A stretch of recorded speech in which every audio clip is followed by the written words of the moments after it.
Turma, bom dia! Vamos fazer a correção do nosso exercício referente ao nosso último assunto abordado, que foi sobre seres vivos.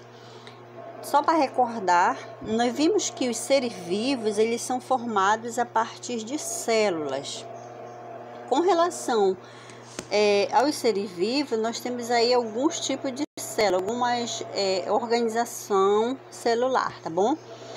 Então, nós vamos observar a imagem 1, a imagem ou a célula 1, célula 2 e célula 3, tá? De acordo com o comando do exercício. O exercício pede para você classificar as células, se é bacteriana, vegetal ou animal. Então, vamos lá. Célula 1 diz que essa célula, ela apresenta parede celular. Logo, se a célula apresenta parede celular, nós estamos falando de célula bacteriana. Célula 2. Célula 2 apresenta organelas delimitadas por membranas. Então, esse tipo de célula que apresenta essas organelas delimitadas é exatamente a célula animal. 3. É eucarionte, no caso a célula 3 ela é eucarionte e apresenta a mesma característica da célula 1, ou seja, apresenta parede celular, porém, ou seja, mas a sua composição ela é diferente. Então, se ela apresenta parede celular, mas ela apresenta uma composição diferente, então nós estamos falando de célula vegetal, tá bom? Letra B. Na letra B, cite outras características de cada uma das células identificadas no item 1. Bem, vamos lá. Então, célula 1, nós podemos dar uma das características que é a ausência de núcleo delimitados por membrana e a ausência de organelas delimitadas por essas membranas. Célula 2. Na célula 2, podemos destacar ou observar a presença de núcleo delimitados por membrana celular. Veja bem que aí eu estou falando de célula animal, onde essa célula animal também é chamada de célula eucarionte. Célula 3. A característica bem que nós podemos presenciar é a presença de vacúolos grandes e plastos, como no caso os cloroplastos. Aí nós estamos falando de célula vegetal. Número 2. Diferencie célula eucarionte de célula procarionte. Só fiz trocar a ordem aí, mas a ordem dos fatores não altera o produto. Então, vamos lá. Quando eu falo de células eucariontes, eu vou dizer que elas apresentam núcleo delimitado por uma membrana celular. De novo. Então, só para recordar, esse tipo de célula eucariontes apresenta um núcleo delimitado por uma membrana. Já as células procariontes, elas apresentam núcleo delimitado por membrana, tá? Então, não vão confundir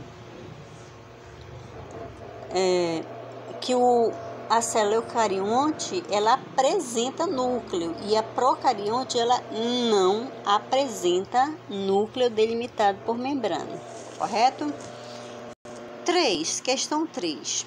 Utilize as palavras do quadro para completar as frases abaixo. Então, nós vamos observando que no quadro nós temos a palavra ciclo, crescimento, nascimento, gameta, morte, assexuada e sexuada.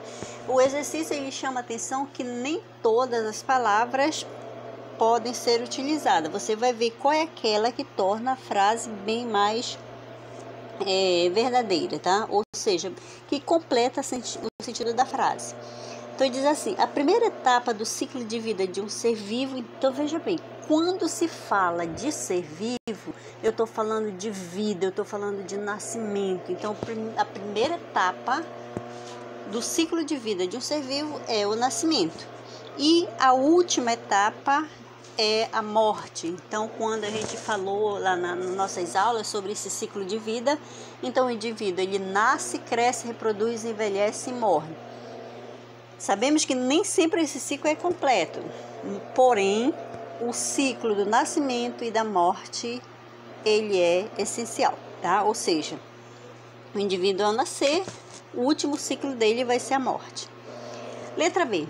Na reprodução, veja bem que nesse tipo de reprodução não há participação de gameta. Então, se não há participação de gameta, eu estou falando de células assexuadas. Não esqueçam, quando não ocorre a participação, a troca de gametas, então aí eu tenho reprodução do tipo assexuada.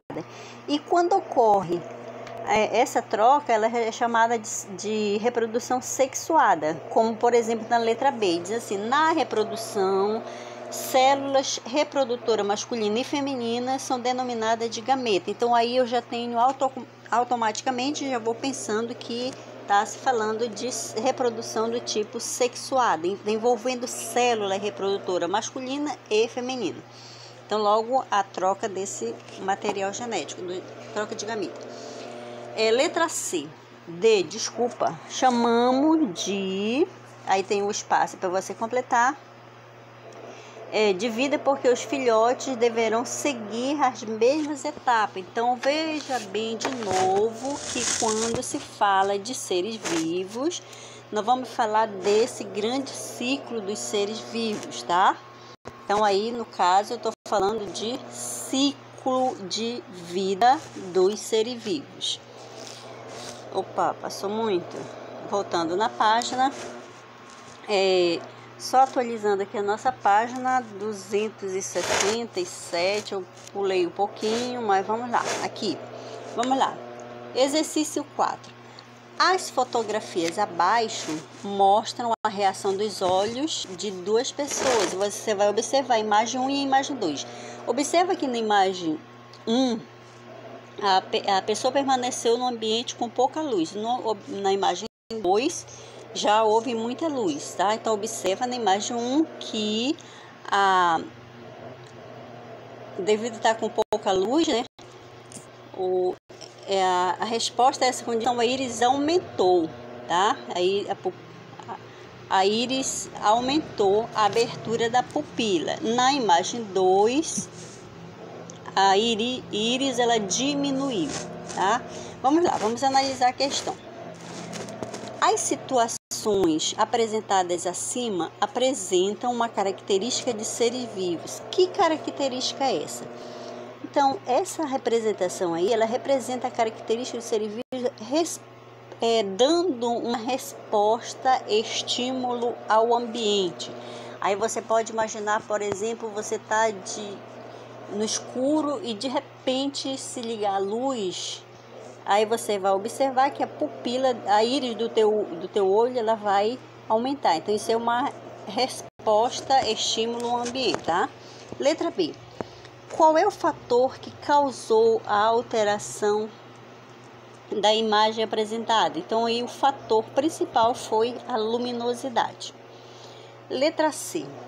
Observando as situações acima e sabendo que quanto menor o tamanho da pupila, menor a quantidade de luz que atinge o interior dos olhos.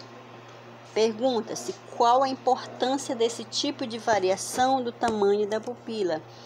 Gente, vocês vão observar o seguinte, que a importância do reflexo de mudança de tamanho, no caso, o reflexo dessa pupila, essas variações, elas controlam a luz que atinge o interior dos olhos, tá? Então, essa seria uma resposta estímulo, tá bom? Seria, no caso, bem característico com o ambiente, ok? Não sei se deu para entender, então, só refletindo de novo que a importância do reflexo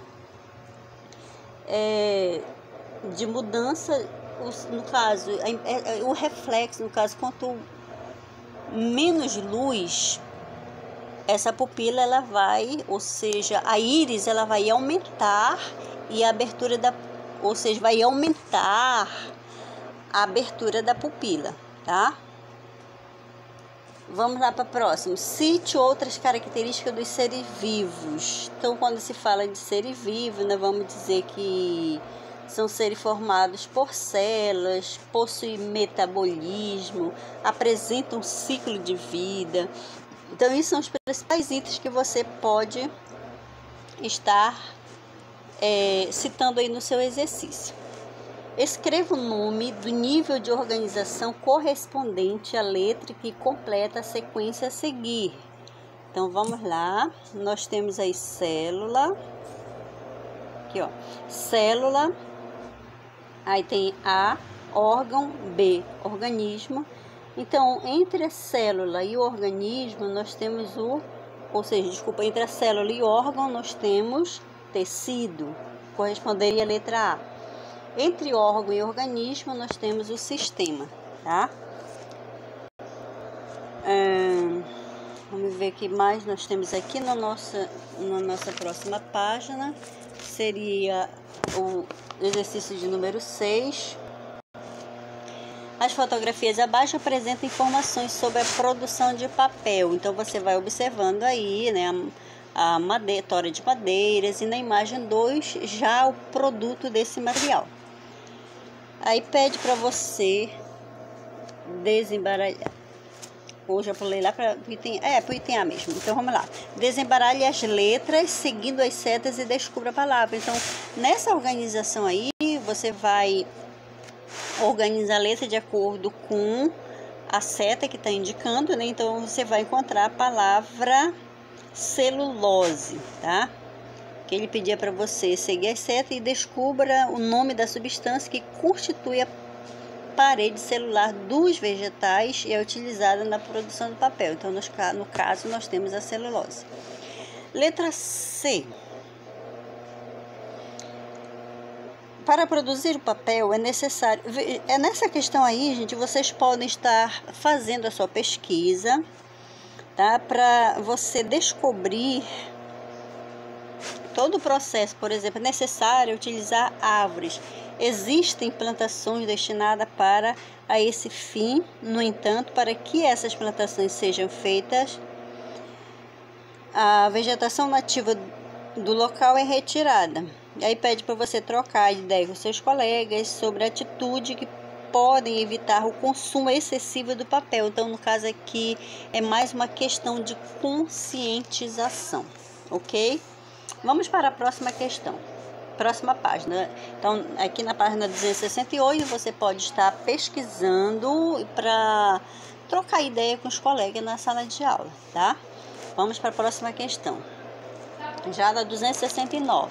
Página 269 diz assim: os seres vivos apresentam algumas características comuns a todos eles. Então, essas características são que todos os seres são formados por células. Próximo. As células podem ser de 3 tipos. Você tem a imagem 1, imagem 2 e imagem 3. Ou seja, a primeira célula representada é a célula vegetal. Aí, essa setinha aqui mostrando aí para o centro da célula é o vacúolo, tá? E essa mar de baixo, nessa parte verde, é o plasto. A célula do meio é uma célula animal. A seta de cima é a membrana celular. Então, nós vamos observar que a membrana é a parte que protege a célula, como nós vimos lá nas nossas aulas, tá? E a outra parte que está mostrando aí o núcleo. O núcleo é o centro das informações das células.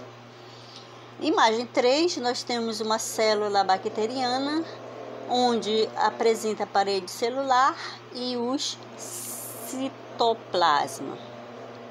Logo abaixo da primeira imagem, nós temos assim: as células apresentam um núcleo delimitado por membranas, por isso são chamadas de eucariontes. Então, gente, toda vez que falar em células eucariontes, vocês vão lembrar que o seu núcleo ele é delimitado por membrana, tá? Isso tanto na célula vegetal quanto na célula animal.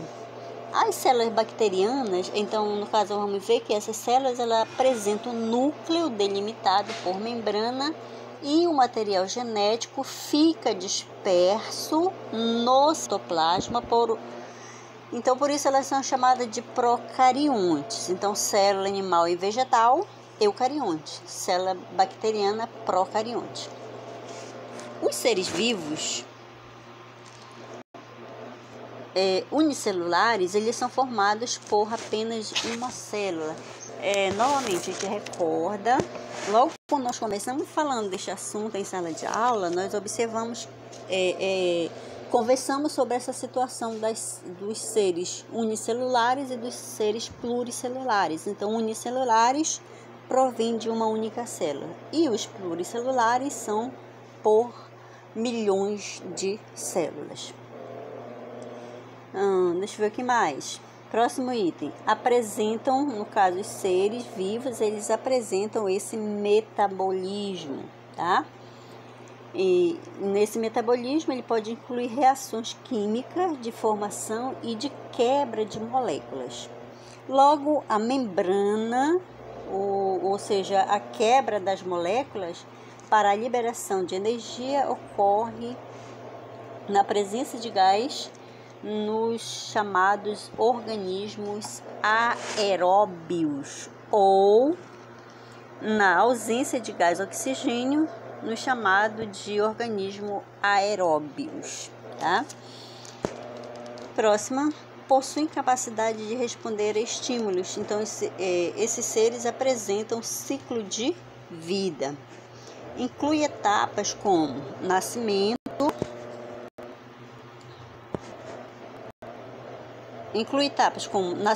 crescimento, desenvolvimento, reprodução e morte, tá? Então, gente, aqui foi a correção do exercício nosso da página 266, 267 até 269, tá? Referente ao nosso assunto trabalhado, ok?